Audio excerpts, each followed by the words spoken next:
पाक फौज और पाक फ़िज़ाई की जानिब से भारत को दंदान शिकन जवाब देने पर इस्लामाबाद के अवाम इस बार जश्न मना रहे हैं। मज़ीद तफ़सीलात जानते हैं नुमाइंदा बोली फहद चौधरी से। जी फहद चौधरी, बताइएगा क्या मनाज़िर देख रहे हैं इस्लामाबाद में? बिल्कुल, आज 10 मई का दिन जो है वो तारीख रकम कर गया है और ये दिन तारीख में याद रखा जाएगा जब एक बार फिर पाकिस्तान ने खुद से 3 गुना बड़े दुश्मन को नाको चने चबवाए, उनका गुरूर खाक में मिला दिया पाकिस्तानी शाहीनों ने, पाकिस्तानी मुसल्लह फ़ौज ने, और अपने से 3 गुना बड़े दुश्मन को घुटने टेकने पर मजबूर कर दिया।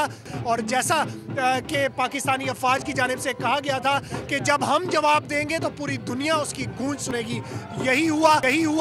इस वक्त जगह है वफाकी दारुल हुकूमत इस्लामाबाद में। मैं इस वक्त खुदादाद हाइट्स पर मौजूद हूँ। बड़ी तादाद में यहाँ पर शहरी मौजूद हैं, नारेबाजी कर रहे हैं। पाकिस्तानी सब्ज़ हिलाली परचम हाथों में थाम रखे हैं और मुसल्लह अफवाज के हक में नारेबाजी कर रहे हैं। इनसे हम बात भी करेंगे। हम अल्लाह ताला का शुक्रिया जी, और मैं तमाम पाकिस्तानियों से गुजारिश करता हूँ कि सब शुक्राने के नफल अदा करें, शुक्र अल्लाह का लाख लाख शुक्र अदा करें।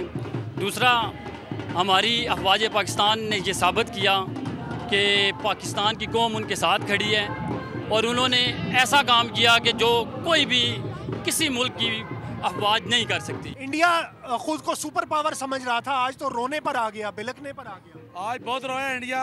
आज हमारा जश्न का दिन है। हमारी फौज ने इंडिया को बताया है हम सुपर ताकत हैं, पाकिस्तानी सुपर ताकत है, आप नहीं हैं। हम इंशाल्लाह पाकिस्तान के फौज के शाना पिछाना खड़े हैं और हम अपनी गवर्नमेंट के साथ शाना पिछाना खड़े हैं और इंशाल्लाह ऐसे उनको शिकस्त देंगे। जी बिल्कुल, इसी तरह आइंदा भी अगर कोई एडवेंचरिज्म किया इंडिया ने, किसी किस्म की हमारी खुद मुख्तारी मुल्क की सालमियत के खिलाफ कोई काम किया तो इससे अपडेट कर रहे थे। सब्सक्राइब करें और बेल दबाएं ताकि कोई खबर रह न जाए।